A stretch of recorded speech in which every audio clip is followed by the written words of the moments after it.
Hello and welcome to the Ice Guys. This is the show that takes you into the world of the National Hockey League. Every game, every day, from a betting perspective.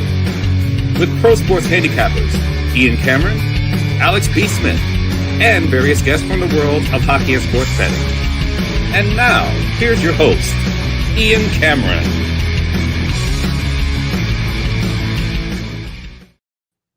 Welcome to the Ice Guys, Thursday, May 15th. Ian Cameron, Matt Robinson in the house. And look who's back. It's been a while since we've seen Mikey in the house, joining us here on this Thursday edition of the Ice Guys show, ready to break down two more game fives, two more elimination games taking place tonight. We've got the Washington Capitals facing elimination against the Carolina Hurricanes. And then, of course, the Winnipeg Jets, the President's Trophy curse. Is it going to strike again?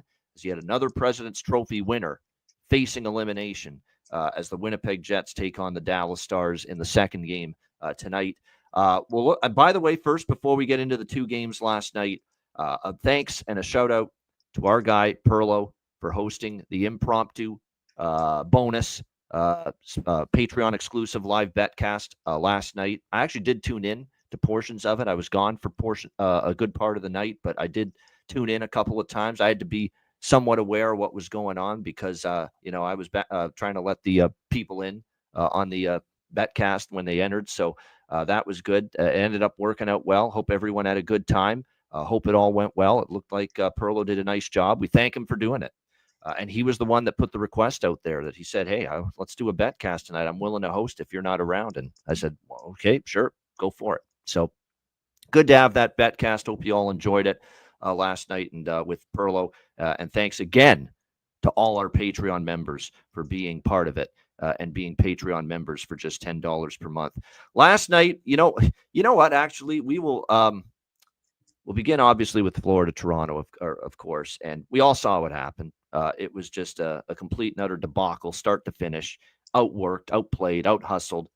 Won all the puck battles, did Florida. Toronto lost all the puck battles. They were terrible in the first period. What were the shots? 14-4, at one point in the first period in favor of Florida. It's absolutely unfathomable that, with this team trying to prove to everyone and preaching to everyone that things could be different this year, that's the kind of start that you come out with on home ice in a game 5 that can give you a 3-2 lead and put you one win away from a conference finals for the first time as a franchise in 23 years. It's an absolutely horrific start.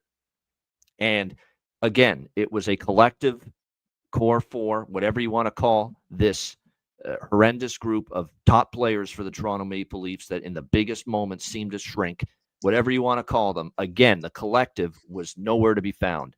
At this point at all. I should have worn my Can't Find Him with a Telescope shirt today instead of this one. It would have been the perfect day to wear that. Absolutely abysmal. Everyone's to blame. Like there's not a single major component or player on this Leafs team that had a good hockey game. There's not even a single Leaf player that had an average hockey game last night. It was subpar all around. And you could just tell with the way the game started, where Florida's got the puck in the offensive zone. Toronto is struggling to get anything generated against Sergei Bobrovsky in the D zone or in the offensive zone for Toronto. Florida's defensive zone. You can tell right away this team looks either tight, nervous, or they just suck right now. Take your pick. And they were absolutely terrible at the beginning. They couldn't generate much. They were hemmed in their own zone.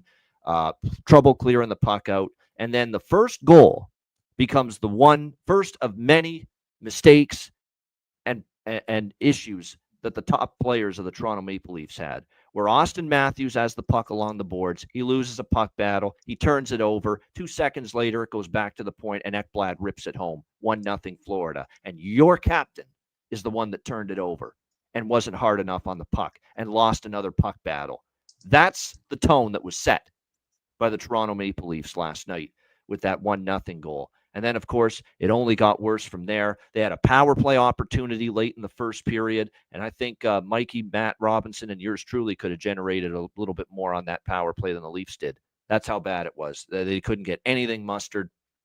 Florida's PK was all over them, and they took away time and space. And Toronto's, the thing is, people are saying, well, we got to give Florida credit. They do that to a lot of teams. But other teams have to find ways to make their own time and space when you're playing the Florida Panthers. And Toronto's not winning enough battles all over the ice in order to do that. It's just really that simple. So it was abysmal first period, yet they're only down 1-0. And at that point, actually, I thought Joseph Woll played pretty damn good in the first period, because it actually could have been worse, at that point in the game. And then, of course, you see that, the 2-0 goal is kind of a bad break. That's the one goal where it's, that's just kind of how the night turned out for Toronto, where it goes in off lot and stick, and it just goes up underneath the bar or over the shoulder of Woll. There's no chance, and it's 2-0. But even at 2-0, yeah, it's obviously the task is getting harder. Falling behind 2 goals to a team that defends that way with a goaltender like Bobrovsky is not ideal.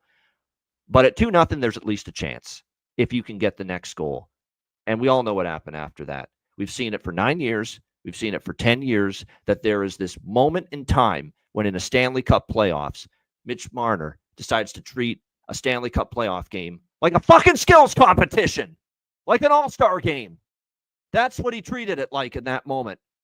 He looked like fucking Kurt Browning trying to pull off a triple axel, a triple Lutz in his own zone, a little figure skater out there.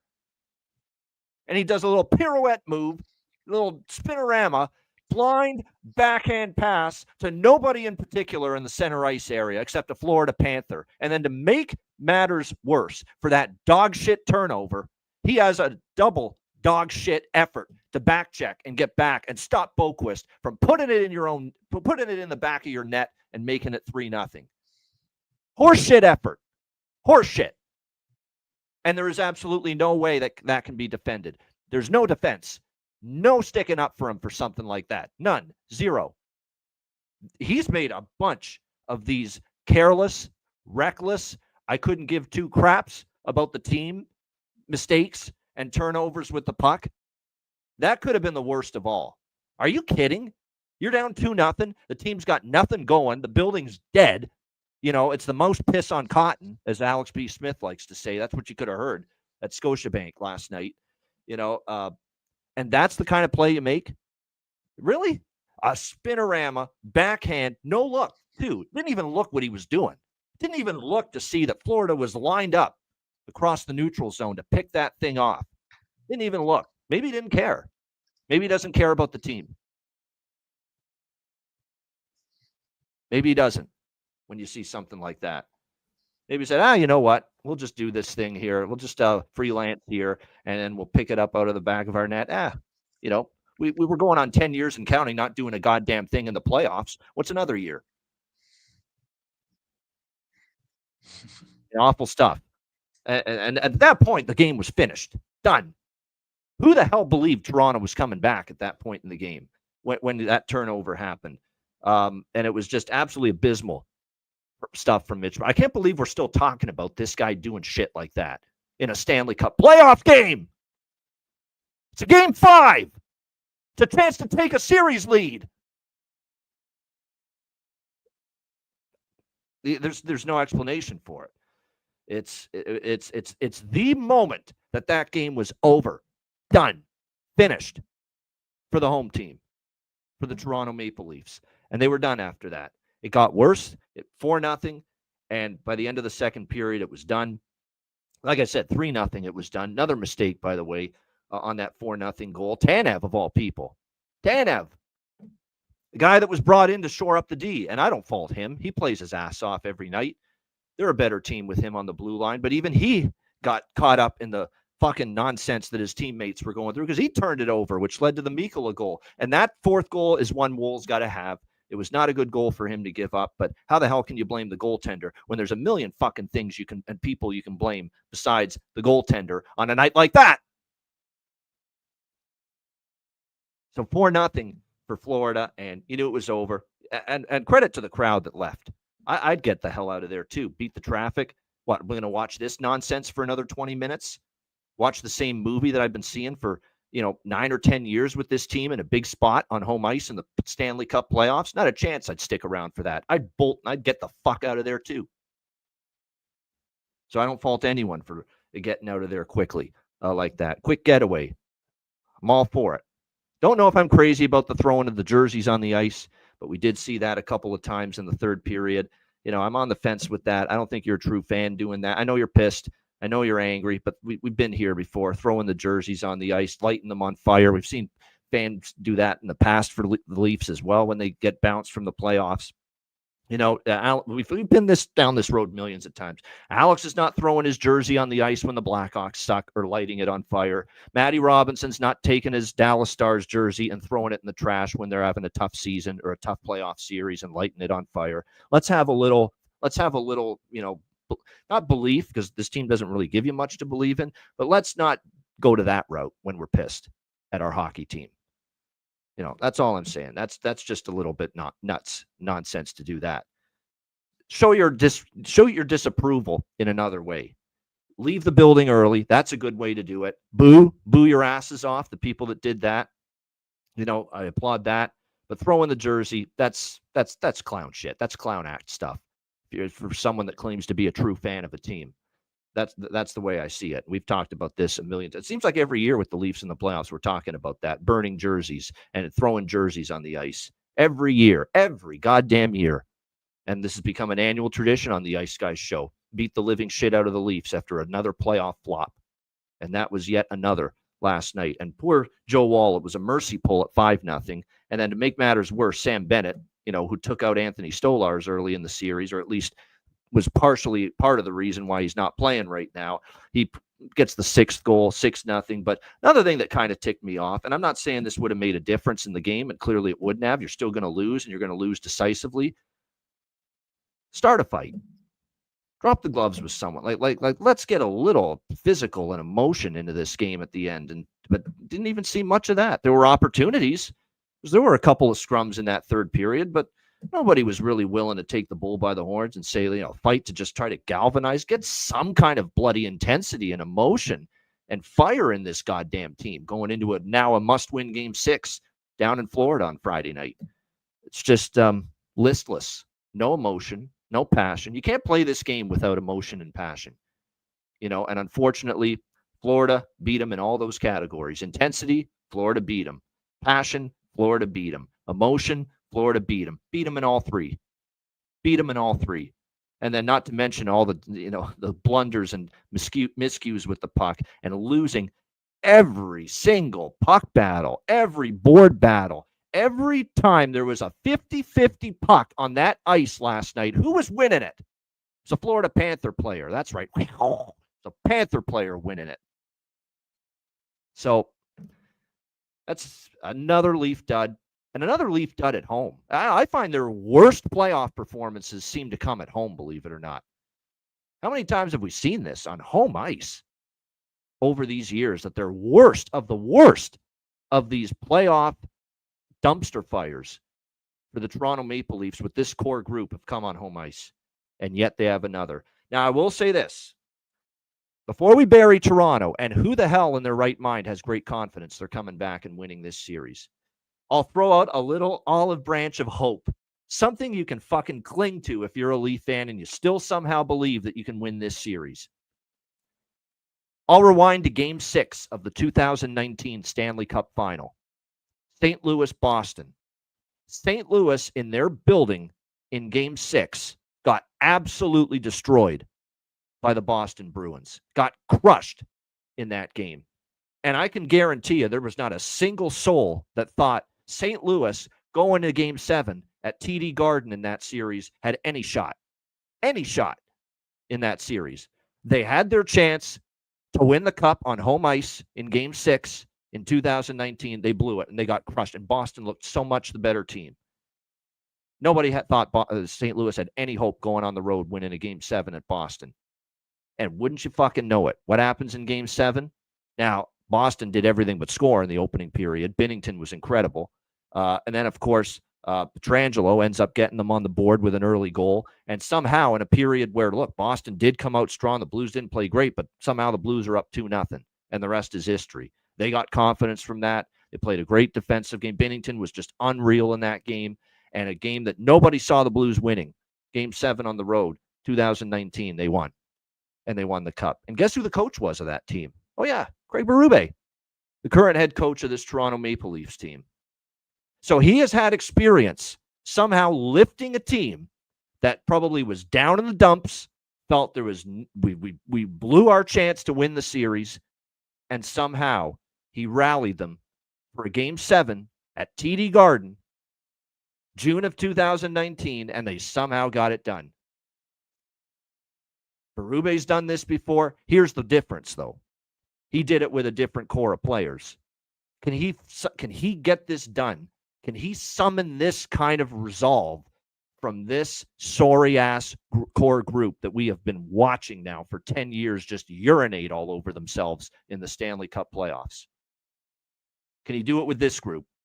Can he pull this group out of the doldrums, out of the dumpster, and get a similar result out of this Toronto Maple Leafs team? I'll have to see it before I believe it. But if you want to buy into some level of hope, some kind of chance that you can come back and win, there you have it. That's what you're clinging to. What Craig Berube pulled off with a St. Louis Blues team in 2019 after they got dummied and it looked like the series was over and they came back and won the series. That's the only hope you've got. It's nothing you see. It can't be anything you saw last night that's giving you hope. It's got to be that. That's some divine inspiration, and a Berube that's been here before and done it before can somehow do it again with this group. Easier said than done. I will say this, though. If Toronto somehow, though, can win a Game 6 and a Game 7 and win this series, when you've got demons like this and you haven't won since 1967 a Stanley Cup and you haven't been in a conference finals in 23 years, sometimes you have to do something miraculous, something unforeseen, something just beyond what seems capable to slay the demons. And this would be that thing, because nobody thinks Toronto has a chance now in this series. Nobody. But if they can somehow come back and win Game 6 and a Game 7, maybe then Toronto becomes that, Red Sox of 2004 or whatever it was, team of destiny, and it's just meant to be. And maybe the curse will be reversed if you can somehow pull off something like this. But it would also be so Leafs to go down to Florida with the embarrassment of last night firmly in their brain, play the game of their life, take a big-time road game against the champs, Game 6 on Friday, bring everyone back into believing and giving everybody some hope again, come back home for Game 7 at Scotiabank Arena, and then lose that Game 7 5-1 and rip the hearts out of their fans all over again. It'd be so Leafs to do that as well. We shall see tomorrow night, and we're going to find out if there's some fucking guts, some fucking spine, some fucking heart. We're going to find out if any of those things exist in the Toronto Maple Leafs tomorrow night in Game 6.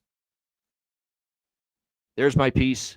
It's time to finally give our friends here with me their chance to speak on this. Matt, Leafs Panthers, with the Panthers one win away from another conference finals. Yeah, I don't know that I have too much to add to that. I feel like you definitely touched all the bases there. I think for me, I was surprised to see it that big of a blowout. I think I mentioned in the chat yesterday, like, I liked Florida. I also sort of liked Vegas to extend the series. So, 1-1 from that front. But I was on Florida in the game. But, if you would have told me that a -4.5 puck line, alternate line would have hit, I would have said you're crazy, because I would have expected a little bit of push from Toronto. I know there's clearly some injuries in that locker room. There's guys going through the ringer. Matthews is a prime example. There's got to be something going on, but to be embarrassed like that at home, I think his interview summed it up pretty nicely. Like, we didn't really give anyone a reason to stay. Like, he wasn't mad at the fans for leaving, based on how they played. So, at the end of the day, I think you look at these series and every team is battling injuries and this and that. And, if you go down fighting in 5, 6, 7 games and, you leave it out on the ice, it's commendable. It's one thing, but, if you're getting beat at home 6-1 in the second round of the playoffs, when you had a 2-0 series lead and now you're down 3-2 heading back to Florida, it's just not a good look. So, I think anyone that's willing to throw a little quiche on Toronto in Game 6. More power to them. I don't know that I'll back Florida because I'm guessing they'll be minus 250 going into that game. They are. Yeah. So, but I be shocked? Like, is it the craziest thing in the world to happen? Toronto wins Game 6? No. I mean, Toronto won 2 games to start the series. Can they figure things out? Sure. It just seems like, in my opinion, I almost think it's better for Toronto to get out of the bubble of Toronto, to have a chance to extend the series. There's so much pressure, and it's like the Dallas Cowboys of Canada. When they're not doing well, the media is all over them. So maybe getting to Sunrise, Florida, they get a little breather and, find a way to get to that Game 7. But holy shit, if they do, talk about pressure is going to be on back at home to redeem themselves. So, if I was a betting man, I'd say Florida wins in 6. But yeah, I mean, I was just happy because I took the over at 5.5. Yeah, me too. That's all I cared about. And Boquist, betting wise, yeah, Boquist and the over. I'm happy. Best bet and bargain bin, both hit. Yeah, and I've already seen a lot of posts and shit, but I think if they end up losing to Florida in Game 6, I think there's some big changes coming to that organization, and And it won't be fucking coach changes this time, or GM changes, or anything like that. This is going to be fucking player changes. Player changes are going to happen this time if it's another disappointing exit here in this round. And what's going to be tough is, I mean, as much as there's so many Ontario, Toronto-based NHL players, I think, per capita, it's the biggest population is like that greater Toronto area. But guys aren't going to want to play there right away. I mean, they're going to have to, they don't want to go to the curse. They don't want to deal with the media to that extent. I mean, I know when Sagan left Boston for Dallas, he was like, dude, it's crazy. I go out to eat at like a restaurant downtown and no one even knows who I am. It's like, to some level, it's kind of nice. You want to be, seen as an athlete and, get your recognition. But Toronto is certainly a place that wouldn't be at the top of my list to go to, especially if they lose this series. But yeah, all in all, just a dominant performance by Florida. No real life from Toronto till those last few minutes. Good for Nick Robertson chipping in a nice little goal and then getting mauled. Nick Robertson has more fucking goals in this series than Austin Matthews. Can you believe that? He played crazy. Yeah. I also saw that the stat about Marner, like Rantanen has more goals in 8 games in Dallas than Rantanen has playoff goals in 6 years. Oh, that's Marner. His contract. Yeah, Marner has 7 goals in 6 years, and Rantanen's got 8 in this playoff alone. So yeah, crazy times there for sure. I will be excited to watch Game 6. Too is fucking the Leafs had a trade deal lined up for Mikko Rantanen. And all they needed was Mitch Marner's blessing going the other way. And he said, nope, I got my no move clause. I'm staying put. Yeah. I'm not going anywhere. I mean, I like to think if that happens and then Marner ends up in Dallas somehow, I don't see Dallas, still alive in the playoffs. I think, Mikko's been a big part, especially in that Colorado series, pre-getting Miro back and things like that. So, but yeah, trouble in Toronto. It'll be interesting to see how Game 6 is, but yeah, happy to get that over. He isn't a pimple on Mikko Rantanen's ass right now, Mitch Marner, from a playoff standpoint. That's for sure as far as performance goes. Mikey, I know you've had obviously a big rivalry, your team and the Leafs over the years. So I know you don't feel too much pity for them, but your thoughts on last night? Oh, you're muted. Not too much pity, but I do feel for the guys in our chat. They're Toronto fans, but those are people I feel for. Our guys, our Leaf fan guys like Rico and guys like that. Yeah, they're good guys. They're passionate, but it's hard to feel bad. I'm going to start with Mitch Marner. 11 playoff games so far this season, 2 goals. 11 playoff games in these playoffs, and he has 1 shot or less in 7 out of those 11 games, and he wants Rantanen money. It just doesn't make any sense. Didn't he hold out before he became a Leaf? He held out and played some games. It's just this guy. I mean, you look at his overall body of work.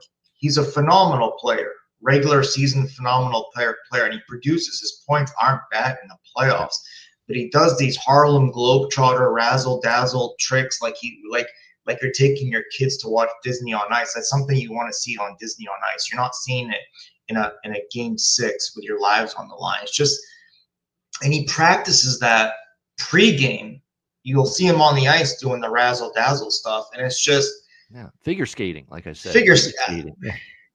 And it's just like, I feel like every spring we talk about this, and it's just like, what other changes need to be made? They improved their defense. They improved the goaltending situation. They got a no-nonsense guy like Berube. They stripped the captaincy, gave it to Matthews. They're dishing out money like candy. All right, now it's time for you guys to step up, and they're just not holding their end of the bargain, and it's just the same song and dance. I don't want to label Nylander as the major problem, because I mean, I feel like that guy pretty much tries for the most part, but it's just, and I don't want to dog on Matthews, because I mean, the best of the, not that he's been great, but he's been the best of the bunch. Right. And they're saying Matthews has an injury. Like, he's a shell of his former self right now. I mean, at this point, if he's not dealing with an injury, Toronto's got to lie about it and just make something up, because if they come out and say no injury, then what the fuck is going on? That's a terrible look. Yeah, he's got to be hurt. I think it's a risk situation, but again, we'll know if they get bounced. We'll find out for sure. Yeah, and it's just last night, I mean, and it's not like you're playing some bottom of the barrel club. These are the Stanley Cup defending champions. I mean, they know how to play. Maybe they didn't look great in the first 2 games, but then you already lost 2-2 in Florida. You come back, and that's the first period. I was shocked that I shouldn't be shocked, but I was shocked. That's how they came out in the first period. Just lollygagging, like no sense of direction. They don't know what's going on, as if it's not game 6 at home. It's just, I can't believe they came out like that. No energy, lifeless. I mean, it's the same song and dance with this team. We'll see what happens next game, but it's like, what is there more to say? I feel like we're using the same recycled information year after year. I feel like I've been saying the same nonsense and the same rant about the Leafs in the playoffs for 8 years. We've been on this. We've been doing that. This show's been going now for 8 years, 7 full years, and we started. First year was a partial year, but still 8 years, 7 full years, and part of an 8th year. That's how long this show's been around. And every year it's been with this core of Leafs, Matthews and Marner and Neal. And every year we talk about the missteps in the playoffs. They really are the Dallas Cowboys of Canada. They really are. If you really think about it, as far as notoriety and popularity and all the media attention and focus goes on, there's 3 segments on Canadian sports TV and radio talk shows talking about the Leafs, regardless of what's going on. Just like Dallas, First Take, and down south, Dallas Cowboys, rule the segments, on those shows. Toronto, same thing. Popularity, arguably the biggest franchise in the NHL. Dallas Cowboys, notoriety, not for recent success, but still one of the most noticeable franchises biggest franchises in the NFL.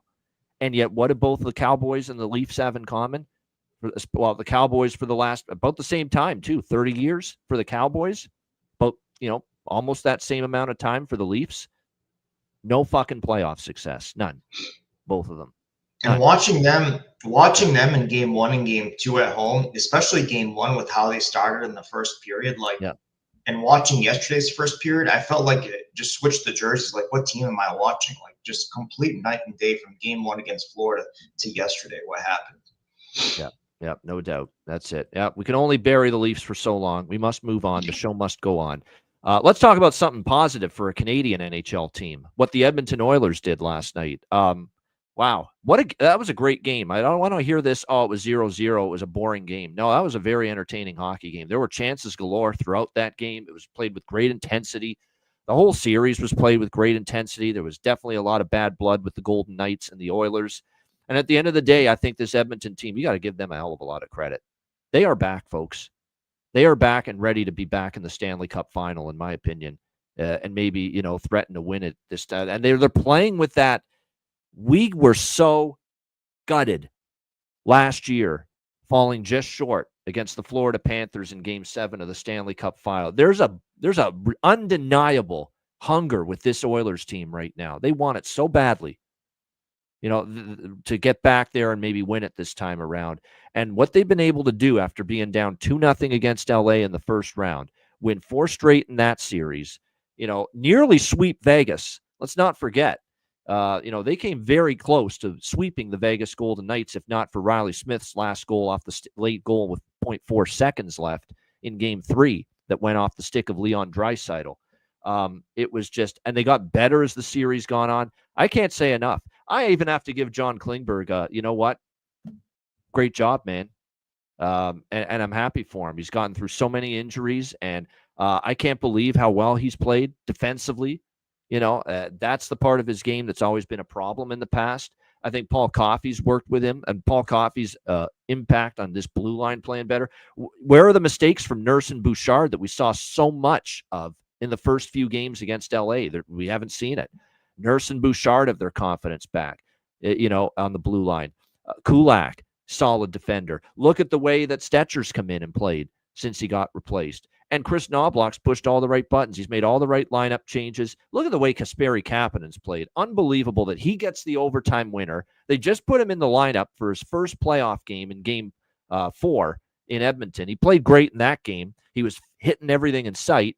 He hit Pietrangelo multiple times. That Pietrangelo was kind of, burying his head in pain on the bench during that game. Kapanen gave them incredible energy and a great jolt.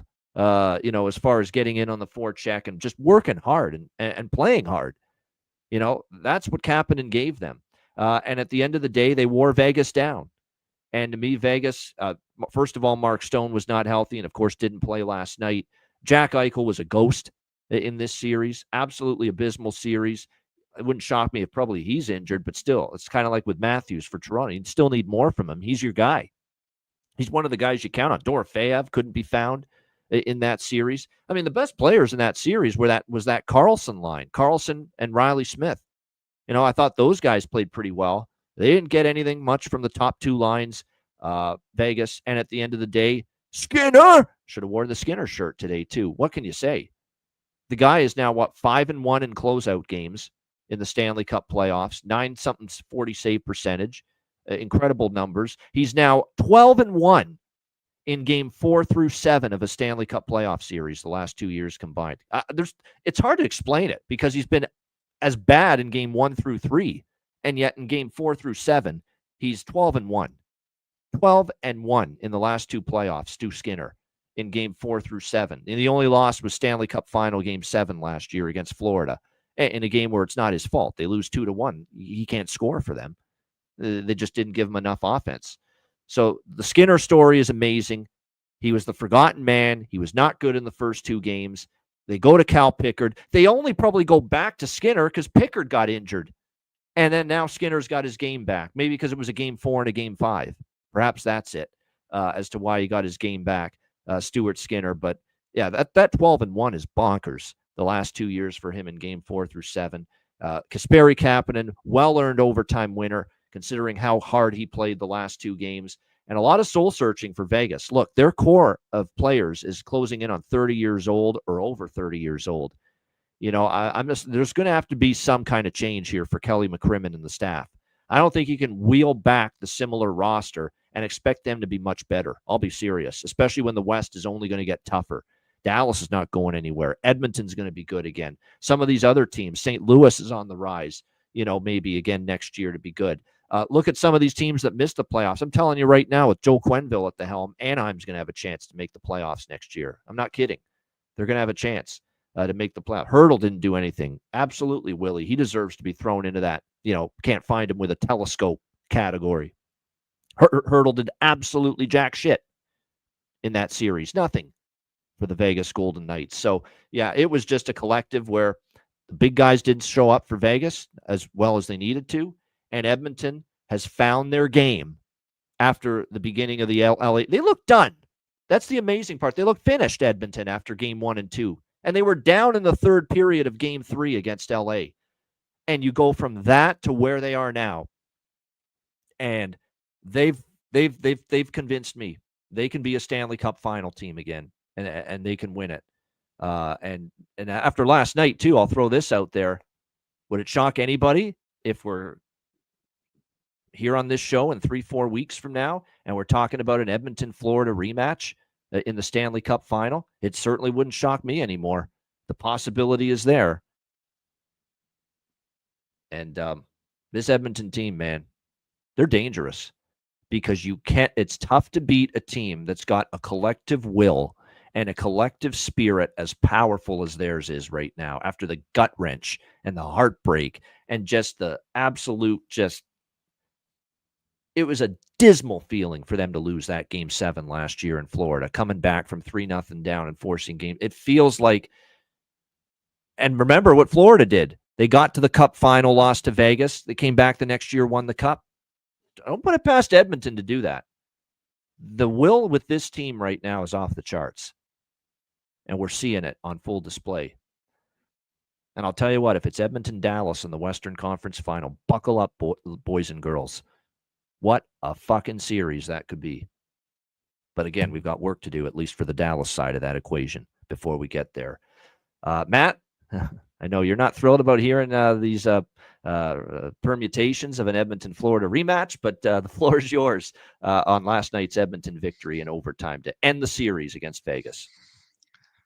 Yeah, it's easy to say a 0-0 overtime, 0-0 regulation game is a snooze fest, but it wasn't necessarily a snooze fest. It was a pretty good game.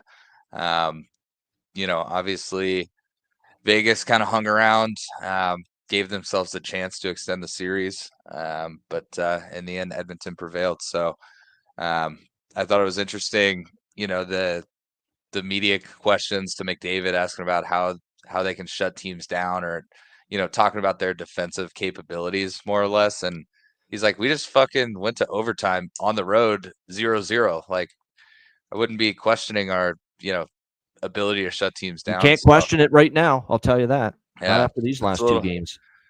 Yeah. And I mean, Skinner giving up no goals in 7 periods against a Vegas team that, is traditionally pretty good, especially at home. So, obviously good for Edmonton. I think they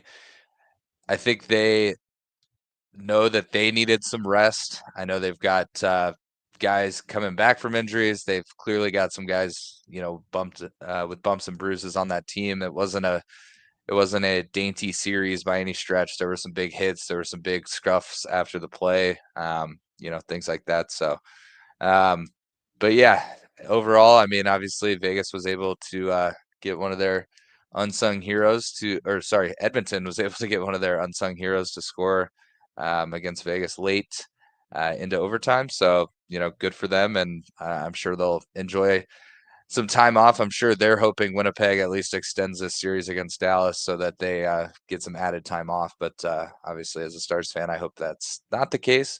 But yeah, that's all I really got for that game. Great job by the Oilers. Hats off to them. Chris Knobloch pushed all the right. Are you kidding me that he puts Kapanen in for Arvidsson? Has no clue. Obviously, has some clue what he might get from him. But that he would play that well in these 2 games and score the overtime winner last night. I mean, hats off to that guy as a coach. And he did this last year. He made so many moves. He knew when to take Skinner out. He knew when to put Skinner back in. He knew when to take someone out and put someone else in. And all his moves worked last year for the most part en route to the Game 7 in the Stanley Cup Final. And again, in this series, he outcoached the fuck out of Jim Hiller. That's that wasn't hard to do in the first round, but he did. And then he outcoached Bruce Cassidy, who's a Stanley Cup champion coach. He's been in the playoffs almost every year. He's been a head coach between Boston and Vegas combined, and Knobloch just completely outmaneuvered him. So we got to give Knobloch his flowers too. Mikey, your thoughts on Edmonton moving on? Yeah, they look good. Can you guys hear me better now? Yep, we got you. All right. Yeah, Edmonton looks good. Something clicked in Game 3 against LA because after the first 2 games, those high-scoring affair losses, I mean, something clicked, and they haven't been able to be stopped since. Here's a difference with Edmonton compared to last year. 16 different Oilers players have scored a goal. Corey Perry turns 40 tomorrow, and he's tied for the most goals on the team with Leon. He turns 40 in literally 24 hours. That's why they're scary this year. They're getting the support this year. It's not just the Connor and Leon show. Exactly. Now you look at the stats. Connor and Leon lead the team in points thanks to their double-digit assists. But goals-wise, 16 different players contributing. It's up and down the line of everyone's pitching in, everyone's putting in their fair share of work. And Stuart Skinner, who had him back-to-back shutouts against a desperate Vegas team trying to get another W. I mean, this guy's numbers, like you said, in games 5 through 7 or 4 through 7, whatever it is absolutely amazing. So yeah, great goaltending, and it's not just the Leon. It's not just the Leon and Connor show, and this is what you get. You get a very dangerous Edmonton team, and I can't wait to watch them in Dallas because that's going to be another great series to watch. We think Dallas. I always get Um, antsy when I like just locking it in that it's Yeah, going to be. it's true. You're right. You're right. They're certainly in the catbird seat against the Winnipeg Jets, but I'm going to hold off on that. The only thing I'll say is if it's Dallas Edmonton, which would be a rematch of the Western Conference Final, same Western Conference Final it would be as last year. What a friggin' series it would be! Yeah, because you'd have incredible will to win on both sides. Edmonton is playing with that will and spirit that we will not be denied. We got our guts ripped out last year in Game 7. We're getting back there, and damn it, we're winning it this year. But if they play Dallas in the Western Conference Final, Dallas should have that same will and spirit. You think Dallas is going to want to lose in the West Final for a third straight year and against the same damn team that knocked them out last year? No. So they're bringing it. They're bringing the heat too. That's why if it is Edmonton, Dallas, folks, buckle your seatbelt. Could be one hell of a series. But we got work to do before that's set in stone. Speaking of work to do, we have work to do. We have 2 games to break down here tonight. And we'll begin with Carolina and Washington. Washington facing elimination here on home ice. Carolina minus 170. Road favorites, 5.5 the total. Carolina leading the series 3-1. Oh, there's one last point I wanted to make about Edmonton, about the defensive play, how incredible it's been, especially the last 2 games. They've done it all without Matthias Ekholm, and there is chance that his return is around the corner and on the horizon at some point during the Western Conference Final. Think about that. They've played this way defensively without probably the best guy they've got as far as an able defender is concerned, Matthias Ekholm. And now there's a chance they might get him back in the Western Conference Final. That's what's shocking. That's what's unreal about Edmonton and the way they're playing defensively right now, that they've somehow managed to do this without Matthias Ekholm, and now they might get him back. All right, let's turn our attention. Carolina, Washington. It's difficult for me to take Washington. I think Carolina is playing well. They've been the better team. I think there's heart. I think there's character in this Washington team. I don't expect them to roll over like a Toronto did on home ice in Game 5 last night. I don't expect that from Washington, especially with Ovi leading the way. I'm going to take Washington in the first period, money line. I'm going to take them to score a goal in the first period, but I don't think I'm going to get there for the full game. I'm going to have to see how it goes. And the way I see it, too, if you like Washington in this game, take them early. Because if they fall behind, we know how good Carolina's been holding leads and defending throughout these playoffs, including in this series. I had concerns about whether they could do it against a better team and a healthier team than New Jersey, because New Jersey had their issues in the first round. Defensemen hurt, multiple regular defensemen out, and no Jack Hughes. Made life easier for Carolina. I wasn't sure that it was going to be this easy for them against Washington, but they have defended Washington so well so far. Dylan Strome is a guy that just dominated in the first round. He's not been very quiet here. That's just one of multiple examples. So, like I said, if we're going to get Washington's best, I think it's going to be early. So I'm going to dabble in the money line on Washington here, which you can get for the first period, which you can get in the plus 125 range. The team total in the first period for Washington's a reasonable price. You're talking minus 115 to minus 120 at most spots for Washington to get on the board in the first period. I'm done with, I shouldn't say I'm done with overs, because I got a miraculous full game over in Game 4 when I wasn't expecting it. I lean that way, but I like the third period over more. It's an elimination game. I feel this could be, 1-0 Washington maybe after the first period. I'm not convinced we're going to get a boatload of goals early in this hockey game. But I think in the third period, we open the door to obviously have some more third period goal scoring shenanigans. And let's be honest, what was the highest scoring period of Game 4? The third period, where that's what cashed the over 5.5 for me in Game 4 in Carolina. It was the third period explosion that we saw. That game was on an under pace up until the third period. It was 2-0 Carolina after the second period in game 4. And then all of a sudden it was a 3-2 third period for Carolina, 5 goals in that third period. So I'm only going to look at the third period over here in this game and take that pregame, which you can get over. BetMGM is the place where you're going to be able to get the third period pregame totals. That's obviously a place you can go to take that.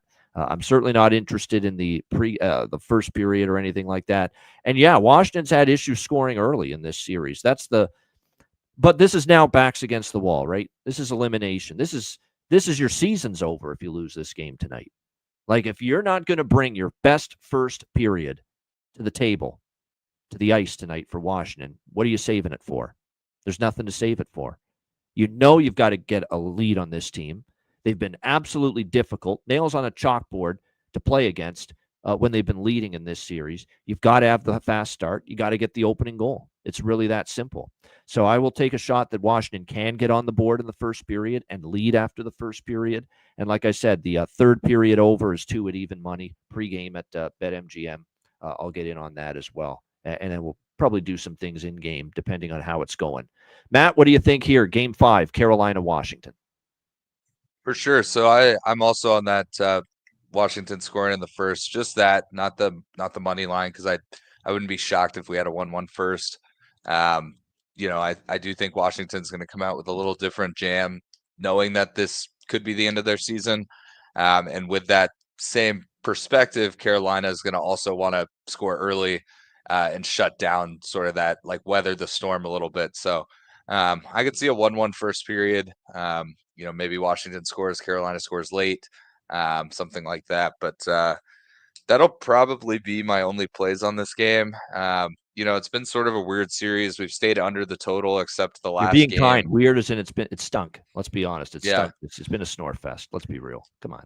It definitely hasn't been something I've watched, all 4 games, and maybe a couple points of the game here and there, but it's on in the background while I'm, doing the dishes or something. So it's not the most exciting series. I think this game will be more exciting than the other 4, given that it is an elimination game. Typically those do have some excitement. You get a little desperation out of Washington. Carolina's trying to close things out, move on, get some additional rest, knowing that the other series is at least going to game 6 tomorrow night. So that's probably some motive for Carolina, but I would agree with you. I probably would lean Carolina in the overall game. I'm not going to lay minus 170 in the hopeful factor that Washington extends the series. But if you like Washington, I would definitely take them early. First period money line, as you mentioned. But for me, it'll just be first period over 1.5, and then Washington first period over half. Minus 115. So just hoping for 2 goals in the first, and then maybe we get a good game for the rest of the way. Not a surprise, but all the players on multi-game point streaks are all with Carolina. Jarvis 3 in a row, Gostisbehere 3 in a row with a point. Plus 110, pretty good value for a guy on a 3-game point streak like Gostisbehere. Taylor Hall 2 games in a row with a point. Svechnikov 2 games in a row with a point. 2 games in a row with a goal as well for Andrei Svechnikov. So he's actually had a really good series. And this is what's, I think, making Carolina a bit more dangerous if they get to the conference finals. Svechnikov's been nowhere to be found in the playoffs in the past. They're finally seeing him step up a little bit now and starting to make an impact finally in the postseason. This is another, he's been like a mini, Mitch Marner and some of these Toronto players over the years, Andrei Svechnikov, as far as not bringing his best in the Stanley Cup playoffs, but he's been one of their best forwards in this series. And like I said, we'll see if he can keep that rolling here tonight. Mikey, what do you think here, Canes Caps? Yeah, there's a storm approaching Washington, but I think they're going to be able to weather it. Watching the last 2 games being outscored 9-2, Washington didn't look good at all. The first 2 games were close. You have a 2-1 overtime game and a 3-1 Washington win. The last 2 games, Washington just tough to watch. They haven't been good. Freddie's been excellent. He's only allowed 2 goals in his last 2 games, and one of them was on a 5-on-3 power play, thanks to that Ovi goal. Other than that, he's been sensational. I like Washington to get it done today. A couple of quick notes. Carolina is just 2-2 on the road in the playoffs. Washington is 4-1 at home in these playoffs. The only loss coming in overtime. So they mixed up the lines in practice. We'll see if it happens in the game or not. I think they're putting McMichael back in his natural position. I think he's going to center the third line, if I'm not mistaken. So we'll see how he does with that. I like Washington tonight, plus 145, and I also like the first period. I know the first periods, there's been slim to none goals, but I think Washington will bury one here in the first period, and it's only $1.15, like you said. So Washington money line and Washington to score a goal in the first period. I just read that Jim Hiller's being kept on as LA Kings head coach. Ken Holland at his introductory press conference as the new GM. Why? He's looking forward to working with Jim Hiller next year. No change coming. So Helene Elliott, who's retired, but she still does, cover the team, part time. She put out the tweet that new Kings GM Ken Holland said he looks forward to working with Coach Jim Hiller. And then I quoted that tweet, and I say that I'm looking forward to fading him once again next season. There you go. I don't know, man. These teams, man. And you wonder why some fans and some people that follow the sport as intensely as we do think we can do a better job when you see bullshit like this going down. That's another story. All right, let's move on. We've got Dallas and Winnipeg. We got the Winnipeg Jets minus 125, home favorites, 5.5 the total. Dallas leading this series by a score of 3-1, looking to wrap it up tonight in Winnipeg. I say they wrap it up in Game 6. I don't think it's going to happen tonight, but I don't know if I'm betting Winnipeg. I am going to take a shot with the draw, though. I feel like could be an overtime. I feel like we've been due for an overtime game in this series, and I think this could be that game. We saw an elimination game, overtime game with Edmonton Vegas last night.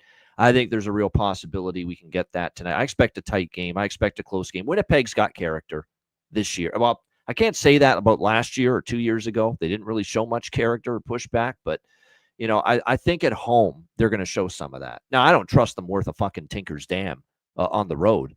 If they extend this series to Game 6, they're still over on the road here in the playoffs. So if they win tonight, I'm guessing it's over in Dallas, and it better be if you're Dallas.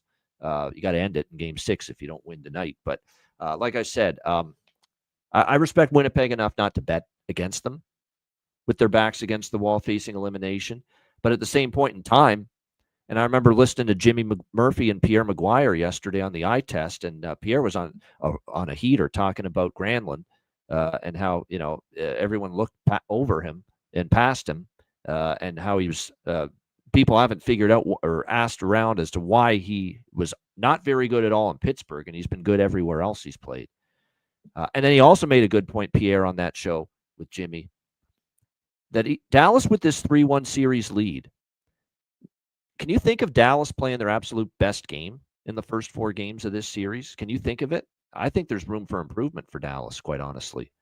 I think even if you look at Game 4, I don't think they played a phenomenal game. They were opportunistic in Game 4. They got obviously better goaltending in Game 4 from Jake Ottinger, as they have for most of the series over the road, whatever the opposite of the road warrior is, the road sieve, Connor Hellebuck, in this series.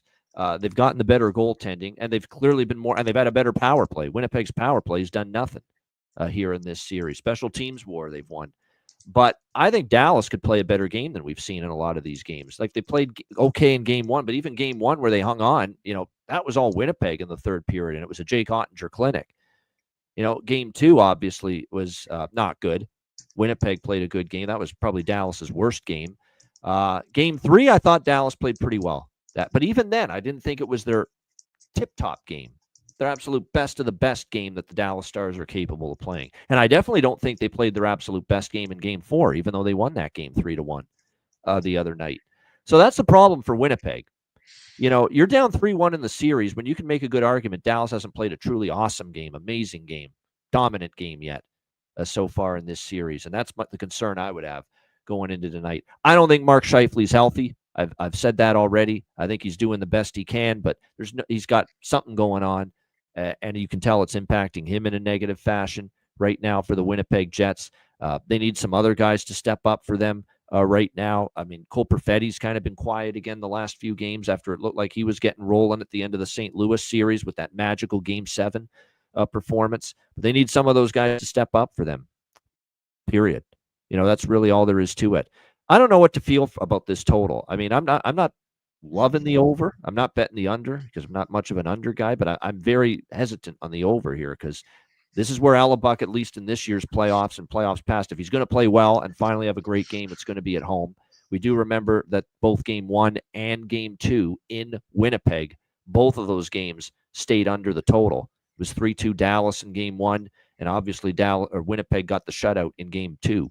Both of them stayed under. So this is going to be one where if I do bet over, it's going to be in game. It could be one of these deals where maybe we get that scoreless first period and we look at a second period over type of thing. But I'm not betting an over pregame. The only thing I'm betting pregame side or total is the draw. That I do, because I do think we got a decent chance here for overtime. There are point props that I like.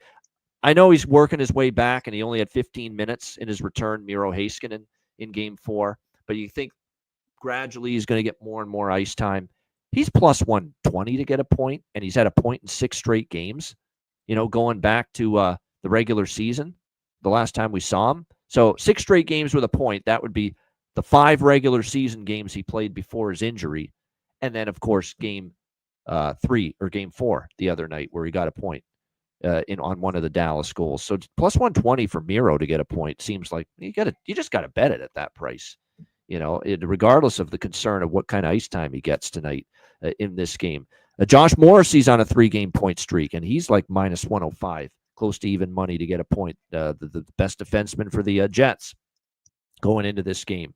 Obviously, Rantanen, 2-game point streak, shocker. Points obviously in 4 of the last 5 games, 7 of the last 10 games, and he's just been incredible in these playoffs. Michael Granlund, is he heating up? 2 straight games with a point for him, coming off a hat trick. Obviously, in game 4. Thomas Harley is always someone I'm going to bet a point prop for. 100%. 2 games in a row with a point for him. Thomas Harley here in this game. Nikolai Ehlers is the one I'd target for Winnipeg. I think he's shown a little gumption the last few games. He got the only goal for, albeit a terrible angle, and I don't want to say bad. It was a bad goal for Ottinger, but who cares now? He more than made up for it in the rest of the game with the way he played. But Ehlers had a pretty solid game even in the loss the other night. So Nikolai Ehlers is someone to look for. You need more from Scheifele, but again, I think he's hurt. Kyle Connor is someone you got to rely on, obviously. Can they get Nino Niederreiter going? Because he's had some moments in this series. Velarde had all kinds of chances. You got to think maybe Velarde hits tonight, with all the chances he had the last game and couldn't convert. And then the other one I'd focus on maybe for Winnipeg is Adam Lowry. How often does Adam Lowry step up with a big moment and a big goal, backs against the wall spot for this Jets team? He'd be someone, I'd be interested in as well for this one. There we go. Matt, what do you think here? Your Dallas Stars trying to get back to the Western Conference Final and trying to eliminate the Winnipeg Jets. Yeah, obviously very excited for this game. One that I will be tuning in to every second of. No, you're not watching this game. No chance. No, yeah, it should be a good game. And I did tune into Pierre and Jimmy's conversation starting with Granlund, but to Pierre's point, Dallas hasn't had an A game in this series and they're up 3-1. He kind of alluded to maybe their A game comes tonight and they, really close things down.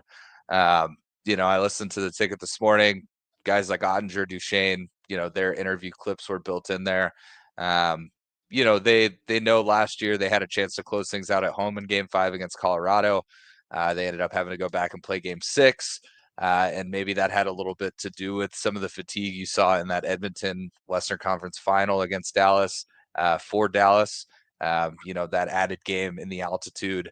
Obviously they had to travel for this one, so it's not like, they're going back to Dallas one way or the other. But one less game, good for Dallas. So I think, those learning experiences are big.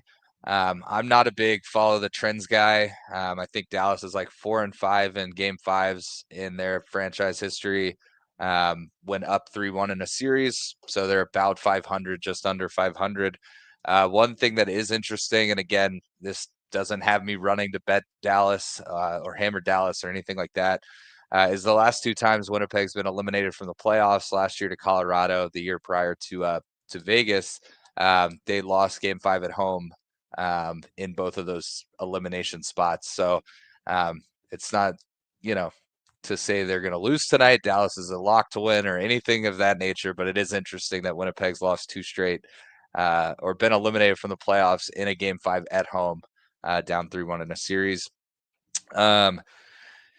As far as this game particularly, I do have a best bet and a bargain bin that I'll get into a little bit later.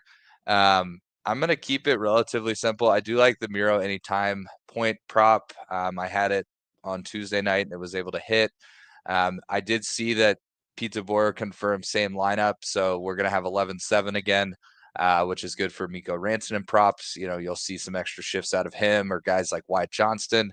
And then, on the back end, you probably won't see Miro at a full, healthy Miro 30-minute night or anything like that. But I think you do see a little bit of a bump. 15, he looked pretty solid. He's getting his feet wet. Maybe he gets up 18, 19, 20 minutes tonight. Wouldn't be shocking. But yeah. And then, so the only bet that I'm placing pregame, I think, from like sides totals perspective, because I agree with you. I think this is maybe an under game. I could see if Dallas scores a goal or two early, maybe we get a sort of a track meet. If it's 0-0 after the first, I think it stays tight, maybe 2-1, 3-1 type game, like Game 4. But I did notice this playoffs, Hellebuck in Game 2 against St. Louis gave up 1 goal.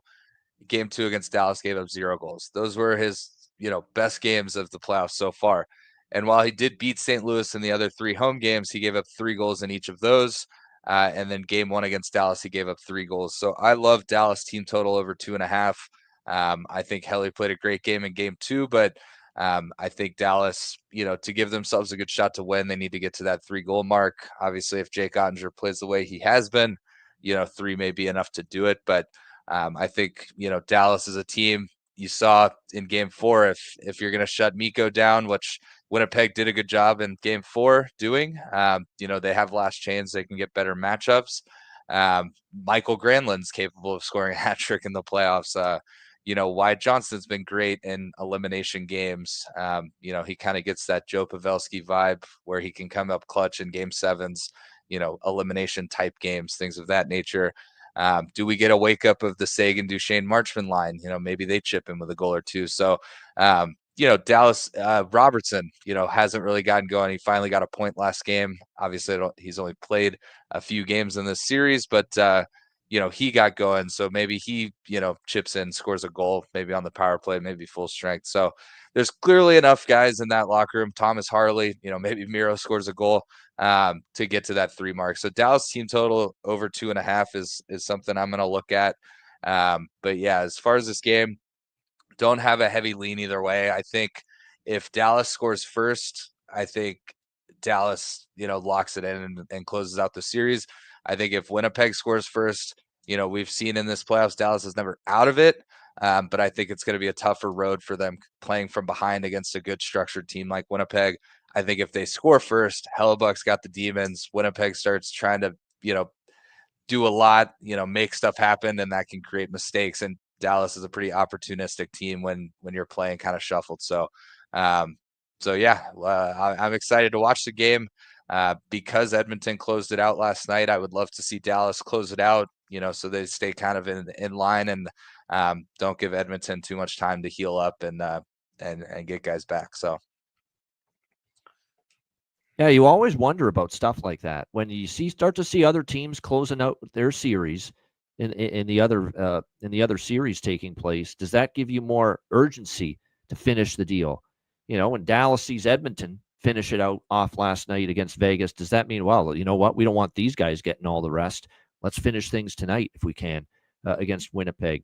So it's always interesting how that dynamic plays out, especially when that's who you're going to be playing in the next round. So we'll see if Dallas has it in them to finish it out off. I still think Winnipeg's winning and extending this to Game 6. Not betting with the Jets, but my pick is Winnipeg in this game. But like I said, if they do win, to me, the hammer spot for Dallas would be Game 6 if they win tonight. Because how does anybody have faith in Winnipeg and their goaltender, especially on the road right now? Mikey, your thoughts here, Dallas, Winnipeg. Yeah, if you look at this series through 4 games, the goals for is 11-9 in favor of Dallas. Although they lead the series 3-1, it's been a little bit closer in that comparison. Expected goals for percentage, actually, Winnipeg is a little bit slightly higher at 51% compared to 48 with Dallas. But at the end of the day, Dallas is leading the series 3-1, and that all that matters. But this has been a little bit closer than what the series is showing. I think Winnipeg extends it just one more game. Dallas is 2-3 on the road in the playoffs, shut out twice, and one of the 2 road wins needed overtime. Yeah, Winnipeg, on the other hand, they've been just like Washington. They've been great at home, 5-1 in the playoffs, outscoring teams 22-13, and they're averaging 3.6 goals per game at home. I like Winnipeg to get the job done tonight. I know it's not going to be easy, but I did lock in the money line at $1.20, and I locked in Jets team total over 1 in the first period at +175. Yeah, that's a good bet. Actually, I do like that. I will. But that's the one Jets bet for me. I forgot that. Yeah, of course, that's the angle. You got to bet the angle. The angle's been good to me the first period after a loss in the previous game. So Jets team total first period. Same with Washington. Those are the 2 teams I'll bet to score in the first period. And like I said, I mentioned the props earlier that I like in this game that I think are worth a look. Thomas Harley, Miro Heiskanen, Michael Granlund might be worth a look. Velarde's worth a look for Winnipeg, no doubt. Morrissey, and don't forget Adam Lowry, because Adam Lowry, the captain, one of my favorite captains in the NHL, he always shows up in games of this magnitude. Shout out to everyone in the chat. We always show up because we're here 7 days a week right here on the Ice Guys show. Thanks to everyone for joining us. Hit the like button. We appreciate it very much. Make sure you sign up at patreon.com/iceguys, just $10 per month. Again, goalie charts, totals charts, our daily betting card, sides, totals, player props posted each and every day on the Patreon page. I want to mention something too. If you're thinking about canceling or pausing your subscription and your Patreon membership after the end of the NHL season, I am going to post bets of mine and a daily card on the page for other sports throughout the summer months.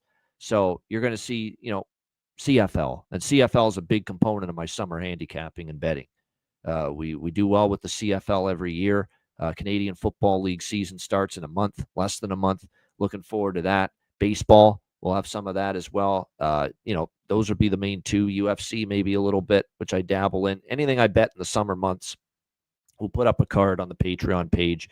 If you guys decide to stick around and keep your membership running and active throughout the summer months during the NHL offseason. Not to mention, we're going to do a bunch of Player Suite interview recordings over the summer months as well during the offseason. We got a bunch more lined up. So looking forward to that. Those will be exclusive to the Patreon members as well. So make sure you check that out. Again, patreon.com/iceguys. Sign up. You're supporting the show and keeping us going with your membership. $10 per month. Patreon.com/iceguys. We will announce the 2 betcast dates. We will have 2 betcasts next week. One will be free for all May betcast, and the other will be Patreon exclusive. We'll announce the dates either tomorrow or sometime this weekend, but we'll definitely know. Probably it'll be this weekend because we want to see what the schedule looks like first for the conference finals, because we will be into the conference finals by the time we have the 2 betcasts next week. And of course, also make sure you check out the Ice Guys store. Get your gear and your merch at iceguys.myspreadshop.com. The Robinsons gear, we've got several sales of that, which is great to see for Matt and Ryan Robinson. So make sure you check that out. All that great stuff. Patreon.com/iceguys. And of course, check out the Ice Guys store. Get your merch and your gear. The weather's warming up. iceguys.myspreadshop.com. All right, bargain bin special of the night and best bet coming up in just a moment, right after we hear from our great Ice Guys sponsors.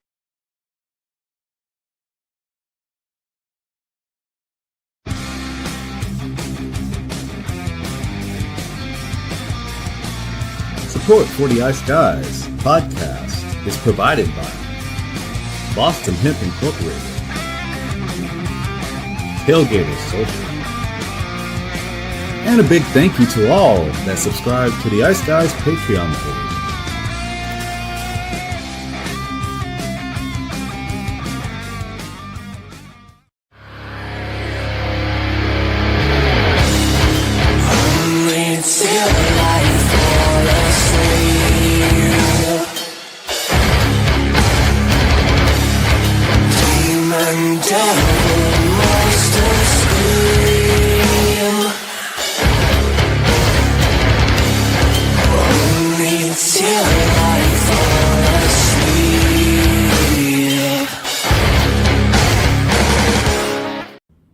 Everyone loves a perfect pair. Bacon and eggs. Thunder and lightning. Mario and Luigi. A hot dog with fries. Ian and Alex B. That's right. Everyone loves a perfect pair. So why not pair up your game nights with Boston Hemp? From exotic flower to concentrates and edible products.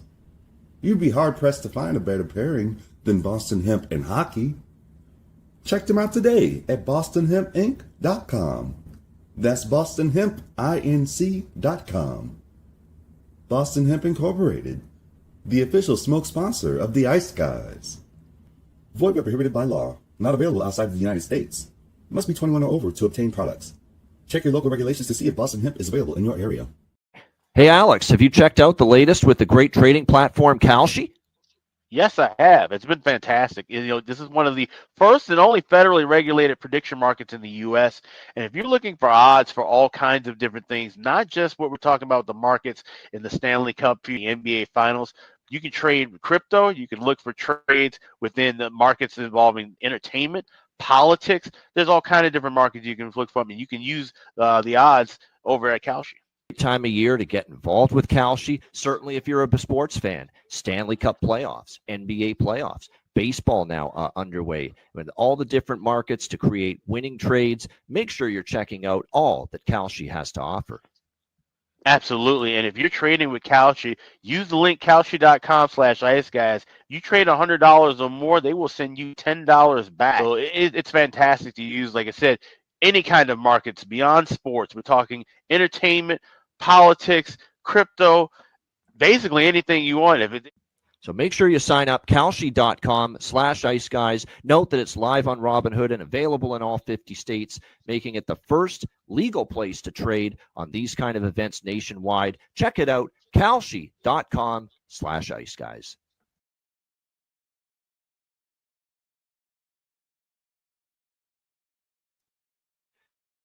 Shout out to all our great sponsors, Boston Hemp Inc., 20% off using the promo code IceGuys, and also the great trading platform. Check it out, kalshi.com/iceguys.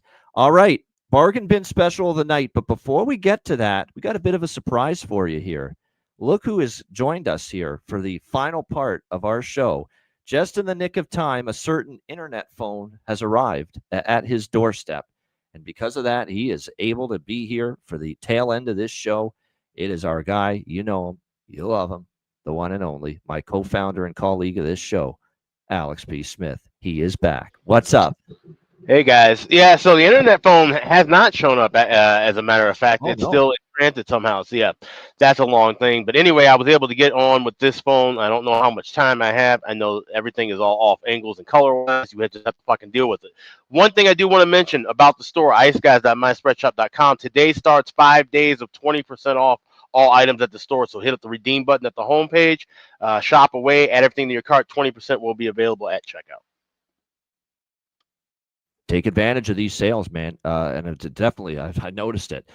There's a big difference if you take advantage of the sales when you buy your gear and your merch at the Ice Guys store. So check it out, iceguys.myspreadshop.com. Bargain bin special tonight. I mean, I don't know how usually I say I'll try to give you an encore. I can't give you an encore from yesterday. It's impossible. We got nowhere to go but down. Seriously. There's no way that can be duplicated.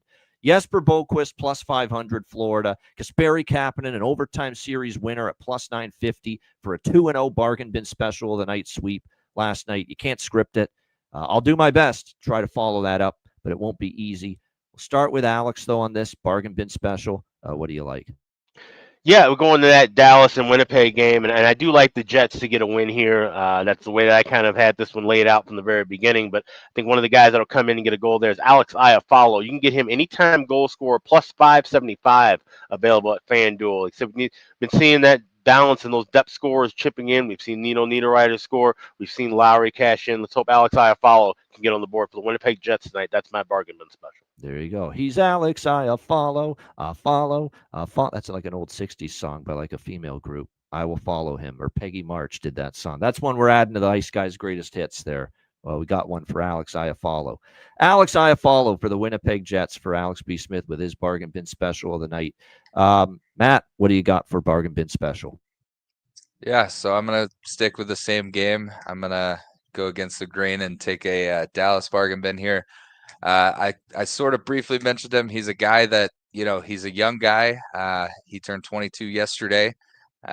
He is Mr. Clutch in elimination games, especially game sevens, but he just seems to play well when Dallas can shut teams out and in their season. So give me Wyatt Johnston over 1.5 points. We're rolling with 11 forwards again, so I think Rantanen will be obviously the main guy that gets a boost to his typical game time on ice. But Wyatt's right there as a guy that plays all sorts of facets of the game. He's been a little quiet in this series. Obviously, had some huge goals for Dallas in that Colorado series, and I expect him to break loose tonight. So Wyatt Johnston over 1.5 points. It's plus 475 on Bovada is what I'm looking at right now. So that'll be my bargain bin for tonight. There you go, Matty Robinson for his bargain bin special of the night. All right, Mikey, bargain bin special. We'll stay in Winnipeg. Anytime goal, Lowry, plus 475. All 4 goals in these playoffs for Lowry came at home. When they need him to come through the most, he comes through at home. Game 1 to start the series versus St. Louis, he scores a goal. Game 5 at home after they lost 2 in a row against Winnipeg, he scores a goal. And Game 7, he also scored a key goal. Game 2 versus Dallas, he scores a goal after they lost the opening game of the series. Another important game for Winnipeg at home. I think he finds it back to net at plus 475. All right, that's a good choice there. Adam Lowry for the Winnipeg Jets to find the back of the net at that price for bargain bin special of the night. My bargain bin special, as always, we'll give you one from each of the 2 games taking place tonight on the docket. Bargain bin special for me from Carolina and Washington. There's some decent options that are available right now, but I'm going to go with, this is a guy that I think can step up here in a game of this magnitude for Washington. If they're going to advance and extend this series, he's a guy that I think can be a difference maker. Alexei Protas, going back to an old friend, plus 420 at FanDuel. Alexei Protas for Washington, my bargain bin special of the night from that game. My other bargain bin special from the Winnipeg and Dallas game tonight. I actually mentioned him earlier. Maybe he rips the puck a little bit more from the blue line tonight. I'm kind of hoping that. Josh Morrissey to score, not just to make an impact, but to score a goal, plus 650. So there you go. Josh Morrissey, Winnipeg, plus 650. Alexei Protas, Washington, plus 420 for my bargain bin specials for this Thursday night. All right, best bets to wrap it up. Alex, what do you like for best bet? Yeah, let's go to Game 5 with Carolina and Washington, and I think that's all over but the shouting for the Caps here. Give me Hurricanes to get the empty net goal, plus 270. You can also bet any team to get an empty net goal in that game, plus 115. Both of those are available at BetMGM, but we're going with the Hurricanes to get the empty net goal and wrap this series up. That's my best bet for tonight. All right, Carolina to score an empty net goal for Alex B. Smith with his best bet. Matt Robinson, what do you got for best bet? Well, with the Dallas-Winnipeg game, I know the overall show today is a little conflicted. Again, and I'm not saying I think Dallas is going to win, but obviously there's some heavy Winnipeg liking for tonight's game, which I think Winnipeg, their best chance is they're going to have to pepper the net, get a lot of shots on goal. So I'm actually going with a prop as my best bet. This is a guy, he had 3 and 7 block shots in games 7 and 3 in games 1 and 2 respectively. So he obviously had 7 blocks in that game 1 when Dallas was able to get a win in Winnipeg. He got 2 in the last 2 games in Dallas, but I expect him to be out there a ton tonight. And Winnipeg's going to be shooting the puck a lot, and it's a nice plus 100 price. So give me Esa Lindell over 2.5 block shots. Again, I think, if Winnipeg's going to win this game and extend the series, they're going to be putting a lot of rubber on net, and Esa Lindell is going to rack up some minutes tonight, especially on the kill. He can get 3 blocks and 1 kill sometimes. So Esa Lindell over 2.5 block shots. That'll be my best bet for tonight's game. Yeah, we've talked about Esa Lindell a lot in these playoffs. Shot blocking machine, and on a night like this, you'd expect that to really be prevalent. So yeah, Esa Lindell over 2.5 shots on goal for Matt Robinson and his best bet. 2.5 Mikey, blocks. what do you got? 2.5 blocks. 2.5. Did I say shots on goal? Yeah. Yeah, my bad. Yeah, blocked shots. Yes, of course. Over 2.5 blocked shots for Essa Lindell for best bet. Make sure you place the bet right, too. You don't want to be placing shots on goal when you mean to place it as blocked shots. You want to get it right. So, yeah, over 2.5 blocked shots for Essa Lindell for Matt Robinson's best bet. All right, Mikey, best bet. We'll go with Washington at home, plus 145. We saw a little bit of life out of them in the third period last game. They're 4-1 in these playoffs at home. The only loss coming in overtime. I think this series gets extended one more game. Washington plus 145. Well, Mikey's on Washington full game, money line plus 145. And my best bet is Washington as well, but different type of bet. Just asking them to get one in the first period. And I know they've had a tough time starting strong and getting out of the gate fast in this series. But man alive, it's got to happen tonight with their backs against the wall facing elimination. And if they're going to have a strong opening period for a change, tonight would be a good night for it to happen. So I will take my chances that Washington scores in the opening 20 minutes. Washington first period goal, minus 120 for my best bet here for this Thursday. A great show. Good to have Alex back as he finally settles in, returning home, and all the chaos that's ensued, obviously, the last few days. And Matt and Mikey, thanks as always for joining us. Tomorrow's going to be a great show. We just got Florida-Toronto tomorrow. That's the only game, Game 6. And we have a Leaf fan joining us, believe it or not, on the show. It's our good friend who's in the middle of another ECHL Kelly Cup playoff run with the Florida Everblades, and he'll be stopping in tomorrow. Jordan Sambrook, happy to have him on the show tomorrow. We'll obviously talk about the great run it's been so far as his team gets ready for Trois-Rivières. That's who they're playing in the conference finals in the next round. So we're down to Toledo and Kansas City in the west, Florida and Trois-Rivières in the east. As far as four very different locations for that ECHL conference finals, huh? Yeah, exactly. Not exactly. You've got a lot of travel miles in between, no doubt, when you're talking about those four locations. But yeah, it'll be good to reconnect with Jordan again tomorrow on the show. Looking forward to that. And Alex back in the house as well and ready to rock for Game 6. Obviously, game Saturday is to be determined.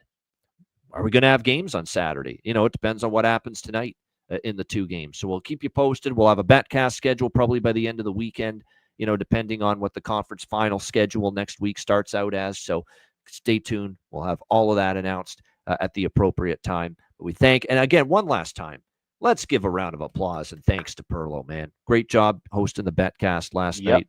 Very good job. You know, thanks to him for doing it. And it was his idea. So I said, why not? We'll let Perlo man the ship of a betcast for us, for the Patreon members, and did a nice job. So thanks to Perlo for hosting the betcast last night. A reminder, the Ice Guys is live 7 days a week, Monday to Friday, 2 p.m. Eastern, Saturday and Sunday, noon Eastern. If you can't watch the show live, download the Ice Guys podcast in audio form on all major podcast platforms, Google Podcasts, Apple Podcasts, Spotify, Stitcher, iHeartRadio, Amazon Music, and more. Download the Ice Guys podcast when you can't watch the show live. For Alex B. Smith, Matt Robinson, and Mikey, I'm Ian Cameron. Have a great Thursday night. Enjoy the games and good luck. And we are back tomorrow on Friday, 2 p.m. Eastern for another edition of the Ice Guys.